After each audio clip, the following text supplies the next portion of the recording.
It is Fallen Yeshua. Welcome again to The Rock. Social media and your faith. It still continues to surprise me how many people literally are choosing their belief based off of the internet, based off of social media. They're choosing who they are going to, um, their salvation, literally, based off of the internet. And there's nothing inherently wrong with the idea of using the internet. Um, it's all about what you use it for. But a lot of people are literally believing a person on the internet. It's amazing. You see these life coaches and dating coaches and pastors. I kind of lump them all in the same category. And people are literally hinging their life off of a person on the internet who's not going to be walking it with you. It's not like you're using the internet to assist you in finding a life partner, a husband or wife. But there are people who will literally, that person on the other side of the computer, you will never meet them. If your life is struggling, they will never be there.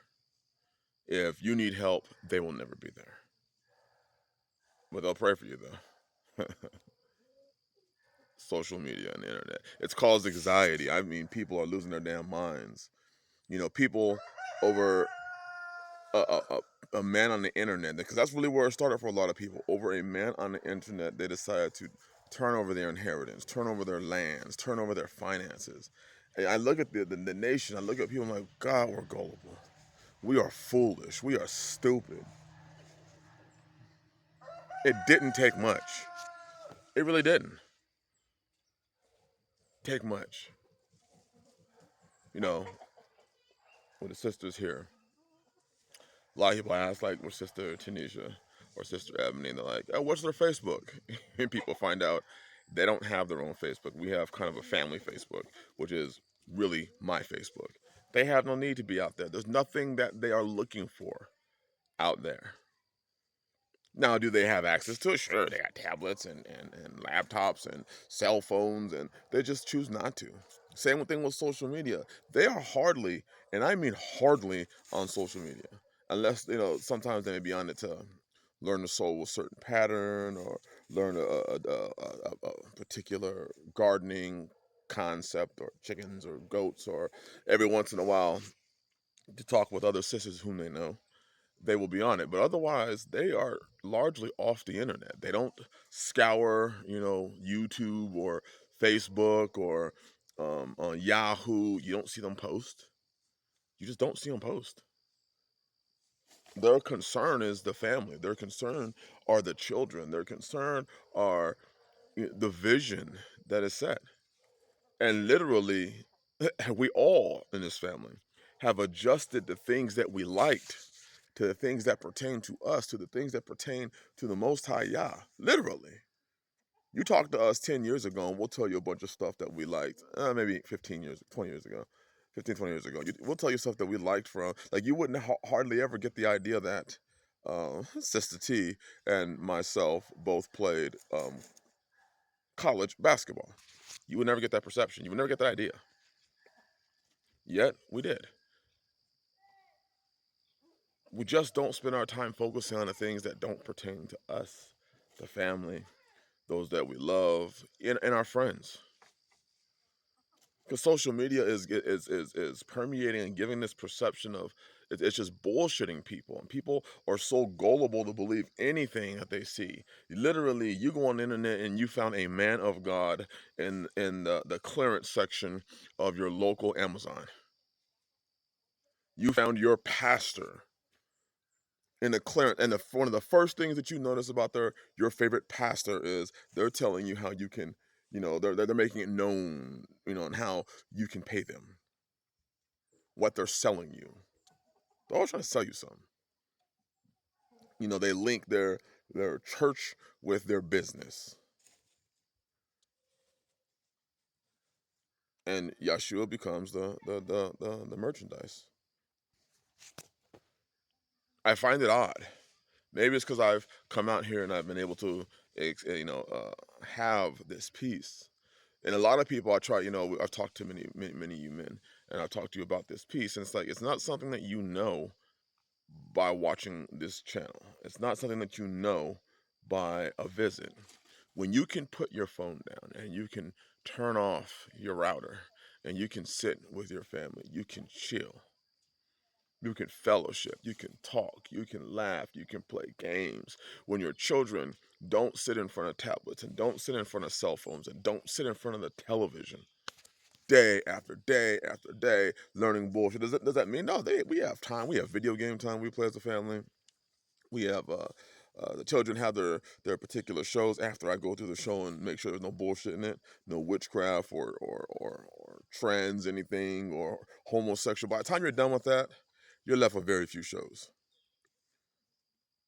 When but they do have the opportunity to play some video games, and they have a lot. They play a lot of business games. They love business games, farming games, and running a store where they sell stuff. And of course it's beneficial for them. But I'm finding it amazing how social media runs so many people's lives. How without social media, people would fall into depression. People would fall into the toboggan pit of anxiety and fear and all these spirits that they say Yah gave you he did not give it to you. Those are the same spirits that they're bound by. You've gotten your ideas of marriage and relationships from the internet. Your idea on whether you need a husband, sisters, you've gotten that idea off the internet. You had a drive, you had a want. I want a wife. I want a husband. I want a husband. I'm seeking a husband. Then you go on the internet and find some bitter, broke woman who because her life has gone to shit is telling you the horror stories of her life. You personalize her stories, and suddenly the belief that you had no longer is the belief anymore. Suddenly now you don't need a man. Not until a decade or two of your life has gone by and you find yourself hurt and damaged.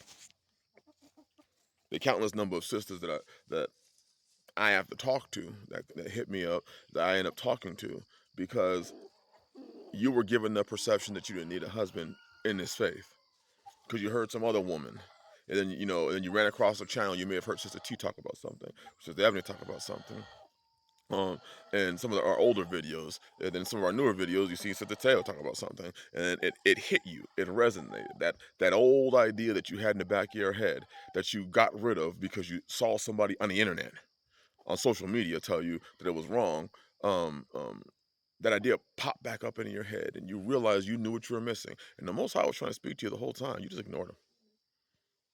Because your favorite internet personality or your favorite YouTube, Facebook, I don't know, Instagram, and all the other services, told you didn't need it. You fell for it. But I understand this social media is tearing people up. It's tearing up their faith. It's tearing up their belief. It's tearing up their decisions. You got, you can go on the internet right now and find 10 contradicting ideas on Messiah, on what day the Sabbath is, on keeping the commandments and on how to keep them, on should you get married, what about polygyny, is it right, is it wrong, you got people going up there and stating their idea on this is the way it's supposed to be done. You're supposed to do it that way. You look at them like, where'd you see that in the Bible? Well, brother, you have to have the unction. No, no, that's called a conviction. If you're convicted that way, that's cool. But stop teaching your conviction as if it's law. That's your personal conviction. Then people want to call you anti-Messiah and stuff like that. Everyone's out there to try and take your freedom. Everyone's out there to try and take control of you. Everyone's out there to try and get you to watch their page. Everyone's out there to try and get you to donate. That's why the things that I don't say are very important. I do not say like, share, subscribe, and here's my donation link. There's a reason why I don't do that. Anyways, just a little rant, I guess. I get a lot of questions. I get a lot of emails, and I try to take some time out to answer them. And I mean, maybe I'll talk about this one a little bit more over the next couple weeks. as I have time. That's been the hard thing right now is making time for it. But y'all willing, I will be able to. Bless y'all. I need to finish up these projects. So I hope y'all have a blessed day. Shalom.